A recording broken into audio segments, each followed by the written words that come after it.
bu günlərdə gəzəndə qəribə bir hal müşahidə etdim təbiətdə.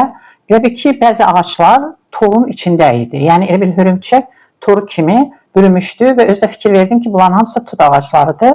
Və onlara baxanda Azərbaycanın mənzərəsini gördüm. Yəni bizim ölkədə bütün bar verən, bütün bacarıqlı, bütün ağıllı insanlar bax bu torun içindədir. Monopoliya, korrupsiya, rüşvət, hər şeyi bax bu cür yeyibdir və artıq danışası bir şey də yoxdur.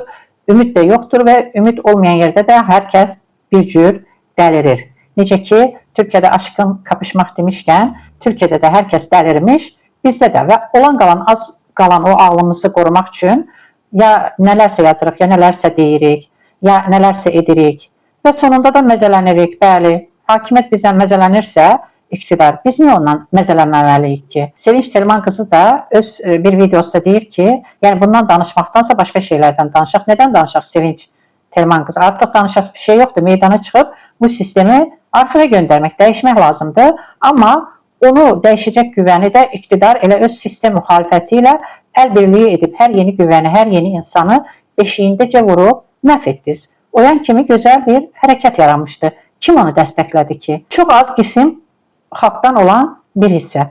Və qaldı Polad Bülbüloğlu'na. Polad Bülbüloğlu atasının hesabına baxın nə qədər vəzifələr tutub. 18 il mədəniyyət naziri işləyib. Bir insan 18 ildə bir damca mədəniyyət yetişdirməyibsə, toplumdan nə gözləyir ki? İndi də mədəniyyəti olmadı ki, çıxıb bir açıqlama versin. Polad Bülbüloğlu hansı bacarığına görə o vəzifələrdə işləyibsən və nə edibsən bu ölkə üçün, bu ölkə insanı üçün nə edibsən? Və indi də bir açıqlama verməyib, hələ oradan cəmaatı hədələyir ki, hüquqi müstəvidə sizə qarşı tədbir görəcəm. Hansı hüquqi müstəvidə? Azərbaycanda hüquq var ki, o boyda Atatürk çıxıb radioda elan etdi ki, mən boşanmışam. Çünki artıq söz söhbətlərə, anlaşılmamazlığa yol açmamaq üçün. Dövlət xadimisənsə, ona uyğun da açıqlama vermək məcburiyyətindəsən. Burada nə var ki? Yazıq arvadı çıxıb oradan, burada nələrsə dedi. Və bu cür məlumatsızlığın içində də sonra da deyir, bax bu cür söz söhbətlər yer alır. Birincidən çıxıb gözəl açıqlama versəydi, evlənibsiz, xoşbəxt olun. Bu 81 yaşında bunu etmək, Araz Ağallarovun 71 yaşında etməsi insanlarda motivasiya yaradır. Qadınlar da etsin. Yoxsa 71 yaşında 26 yaşlı qızla evlənən kişini məqbul görürlər, amma qadın olanda qəribə baxırlar. Nədən? Qadın daha da kişidən yaxşıdır. Nəyisə durğuzmaq məcbur deyil. Qaldı şəxsi həyat. Biz onun yorğanın altına baxmırıq ki. Hər hansı bir insanın yorğanın altına baxmaq, yatağının içinə girmək, bax bu əxlaqsızlıqdır.